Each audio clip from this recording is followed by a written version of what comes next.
Hello friends, 10th standard சயின்ஸுக்கான public exam original question ப்ரீவியஸில் நடந்தது. எப்பயுமே நான் லாஸ்ட் நைட்டில் அப்டேட் பண்ணக்கூடிய 2 கொஸ்டின் பேப்பர் இப்போ ஒன்று அப்டேட் பண்ணியிருக்கேன். இன்றைக்கி ஈவினிங் 6 o'clock ஒரு வீடியோ அப்டேட் ஆகும். அந்த 2ல் இருக்கக்கூடிய கேள்விகள் எல்லாமே படிச்சிருந்தீங்கனாலே போதும். எக்ஸாமில் நீங்கள் சூப்பராக மார்க் ஸ்கோர் பண்ணுறதுக்கு ரொம்ப ஹெல்ப்ஃபுல்லாக இருக்கும். எல்லா சப்ஜெக்ட்டுக்குமே இதே டைப்பில் தான் நான் கொடுத்துருக்கேன். தமிழ், இங்கிலீஷ், மேக்ஸில் எப்படி 100% அது ஹெல்ப்ஃபுல்லாக இருந்ததோ அதே மாதிரியே உங்களுக்கு சயின்ஸுக்கும் ஹெல்ப்ஃபுல்லாக இருக்கும். இதில் பார்த்தீங்க அப்படின்னம்னா எக்ஸாம் நாளைக்கு மார்னிங் எழுத போகிறீங்க. லாஸ்ட் நைட்டில் இம்பார்ட்டன்ட் அப்படிங்கிறது கண்டிப்பாக தேடாதீங்க. நீங்கள் தேட வேண்டியது இப்போ வரைக்கும் நம்ம படிச்சிருக்கிறது எந்த அளவுக்கு ப்ரிப்பேர் பண்ணியிருக்கோம், எக்ஸாமுக்கு அது கான்ஃபிடென்ட்டாக போதுமா அப்படிங்கிறத மட்டும் தான் அனலைஸ் பண்ண. அதுக்கு உங்களுக்கு தேவையானது ப்ரீவியஸ் இயரில் நடந்த பப்ளிக் எக்ஸாமோட ஒரிஜினல் கொஸ்டின் பேப்பர் தான். அதனால தான் உங்களுக்கு 2 ஒரிஜினல் கொஸ்டின் பேப்பர் அப்டேட் பண்ணியிருக்கேன்.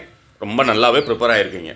அதனால் கொஞ்சம் கூட பயப்படணும் அப்படிங்கிற அவசியமே கிடையாது. சயின்ஸை பொறுத்த வரைக்கும் 23 லெசன், ஆனால் நமக்கு எக்ஸாமில் கேட்க போகிறது பார்த்தீங்க அப்படின்னா 75 மார்க்ஸ் அப்படிங்கிறனால ரொம்ப சிம்பிளாக தான் கேட்பாங்க எப்பயுமே. அதனால் நீங்கள் படிச்சிருக்கிறது கண்டிப்பாக எல்லாமே எக்ஸாமில் வரும். நிலைமம் வரையறுக்கவும் அதனுடைய வகைகள் 2 மார்க் கொஸ்டினில் ஃபஸ்ட்டு கொஸ்டினே பார்த்தீங்க அப்படின்னா ரொம்ப சிம்பிளானது. வானம் ஏன் நீலமரமாக தோன்றுகிறது, 1 கலோரி வரையறுக்கும் டிஃபைன் 1 கலோரி. அவகோட்ரா விதியினுடைய பயன்பாடுகளில் ஏதேனும் 2 கூறுக. இது வரைக்கும் பார்த்தீங்க அப்படின்னா எதெல்லாம் நீங்கள் இம்பார்ட்டன்ட் குறிச்சிங்களோ அந்த டாப் 10 மட்டும்தான் இந்த கொஸ்டின் பேப்பர்லேயே இருக்கும். பார்த்தீங்கன்னாலே உங்களுக்கு தெரியும். அட்டையின் காலப்படும் ஒட்டுண்ணி தகவமைப்பு பற்றி எழுதுக. மூளையை பாதுகாப்பாக வைத்திருக்க உதவும் உறுப்புகள் யாவை கொடுக்கப்பட்டுள்ள படத்தில். மொத்தம் ஒரு 4 படம் இருக்குது. இந்த 19ஆம் நம்பரில் எப்பயுமே கிட்டத்தட்ட ப்ரீவியஸ் இயரில் ஒரு 7 கொஸ்டின் பேப்பர் நடந்திருக்கு இல்லையா. 7 டவுன்லோட் பண்ணீங்க அப்படின்னம்னாலும் அந்த 3 டயக்ராமில் ஒன்று தான் இந்த 19ஆம் நம்பர் கேள்வியில் கேட்டிருப்பாங்க. அந்த 3ஐயுமே நான் என்ன அப்படிங்கிறது இந்த வீடியோ முடியும் போதே உங்களுக்கு சொல்லிடுறேன்.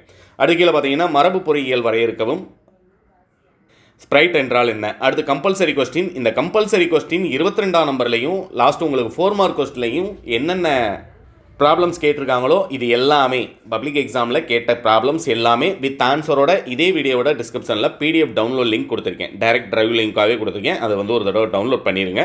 அடுத்து பார்த்தீங்கன்னா 4 மார்க்கில் விசையின் சமன்பாட்டை நியூட்டனின் 2ஆம் விதி மூலம் நியூட்டனுடைய 3 விதிகளையுமே ஒரு தடவை நல்லா தரவு பண்ணிடுங்க. கிட்டப்பார்வை, தூரப்பார்வை, வேறுபடுத்து கொஸ்டின் உங்களுடைய புக்கில் இருக்கக்கூடிய ஒரு 8 இருக்குது செலக்டிவாக. அந்த 8ஐயுமே படிச்சிருந்தீங்க அப்படின்னா கண்டிப்பாக எழுத வேண்டிய 2 மார்க், 4 மார்க் அண்ட் 7 மார்க்கில் கண்டிப்பாக 3லையுமே ஒன்றுனாலும் கண்டிப்பாக வந்துடும். இதில் பார்த்தீங்க அப்படின்னா கிட்டப்பார்வை, தூரப்பார்வை 1 கேட்டிருக்காங்களா. அடுத்து பார்த்தீங்கன்னா ரசக்கலவை என்றால் என்ன எடுத்துக்காட்டு. தாமிரத்தின் ஏதேனும் 2 பயன். சோப்பின் தூய்மையாக்கல் முறையை விளக்குக.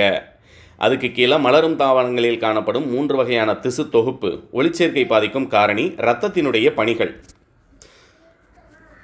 Functions of blood, properties of light, அதாவது எல்இடி பல்பினுடைய நன்மை தீமை. இது எல்லாமே பார்த்தீங்க அப்படின்னம்னா நமக்கு எப்பயுமே ரிப்பீட்டட் கொஸ்டின்ஸ். கண்டிப்பாக இது எல்லாமே எக்ஸாமில் உங்களுக்கு வரக்கூடியது. அதேமாதிரி ஜீனோபைட், பீனோபைட் பற்றி நீங்கள் அறிவது யாது. அல்லோசோம்கள் என்றால் என்ன 2 மார்க் கொஸ்டினில் கேட்டிருக்காங்க. பட் இதுவே ஒரு வருஷம் நமக்கு 7 மார்க்கில் கேட்கும்போதும் கேட்டிருந்தாங்க. அது எல்லாத்தையுமே ஒரு தடவை தரவு பண்ணிடுங்க. 7 மார்க்கில் பார்த்தீங்க அப்படின்னா ஜூனிலுடைய வெப்ப விதி, நிக்கல் குரோமியம் கலவையை மின்சார வெப்பப்படுத்தும் போது. அடுத்து மின் உருகி இலை எவ்வாறு சாதனங்களாக மின்சாதனங்களை பாதுகாக்கிறது. நெட்டலை என்றால் என்ன கீழே பார்த்தீங்க அப்படின்னா அப்படியே உங்களுக்கு அணுக்கட்டு எண் 7 மார்க் கொஸ்டினில் ஒரு 2 மார்க்கில் கேட்டிருக்காங்க. ஈரம் உறிஞ்சும் சேர்மம், ஈரம் உறிஞ்சி கரையும் சேர்மம். மீள் மற்றும் மீளாவினையை வேறுபடுத்துக கொஸ்டின் எல்லாமே உங்களுக்கு மோஸ்ட் இம்பார்ட்டன்றது சொல்லியிருந்தேன். ஏன்னா நமக்கு 7 மார்க் கொஸ்டின் அப்படிங்கிறது சிங்கிள் 7 மார்க்காக கேட்க போகிறதில்ல அப்படிங்கிறனால நான் கொடுத்துருக்க 2 மார்க் அண்ட் 4 மார்க் நீங்கள் படிச்சிருந்தீங்க அப்படின்னாலே கண்டிப்பாக அந்த 7 மார்க் கொஸ்டின் 3மே உங்களால் அட்டன் பண்ண முடியும். இன்னொன்று என்ன அப்படின்னா ஆக்சுவலாக 7 மார்க்கில் போன வருஷம் 2025 பார்த்தீங்க அப்படின்னா உந்தமாரா கோட்பாடு அது உங்களுக்கு சிங்கிள் 7 மார்க்கில் கேட்டிருந்தாங்க. அதே மாதிரி இந்த வருஷம் கேட்பதற்கக்கூடிய வாய்ப்பு இருக்கக்கூடியது அப்படின்னா மூளையினுடைய பணிகளை படத்துடன் அந்த ஒரு கேள்வி படிச்சுக்கோங்க. அதே போன வருஷம் கேட்ட உந்தமாரா கோட்பாடு இந்த வருஷம் ராக்கெட் ஏவுதல், ராக்கெட் ப்ரொபல்யூஷன் அது படிச்சுக்கோங்க. அடுத்து நான் ஏற்கனவே கொடுத்த மாதிரி கிட்ட பார்வை, தூர பார்வை, மியோப்பியா, ஹைட்ரோமெட்ரோஃபியா இதெல்லாமே பார்த்தீங்க அப்படின்னா நம்ம ரிப்பீட்டட் கொஸ்டின்ஸ். இதெல்லாம் நீங்கள் படிச்சிருக்கீங்க அப்படின்னா கண்டிப்பாக 100% 75 மார்க்குக்கு 75 ஃபுல் மார்க் 75 அவுட் ஆஃப் 75 வாங்குறதுக்கு இப்போ வரைக்கும் நீங்கள் தயாராக இருக்கிறீங்க. டிஸ்கிரிப்ஷனில் இந்த கொஸ்டின் பேப்பரும் 2023க்கான கொஸ்டின் பேப்பர் இதுவும் அந்த கம்பல்சரி கொஸ்டின் டைரக்ட் பிடிஎஃப் லிங்காக கொடுக்குறேன்னு சொன்னேன் இல்லையா. அந்த டிரைவ் டவுன்லோட் லிங்க்கும் டிஸ்கிரிப்ஷனில் கொடுக்குறேன். டவுன்லோட் பண்ணிக்கோங்க. All the best.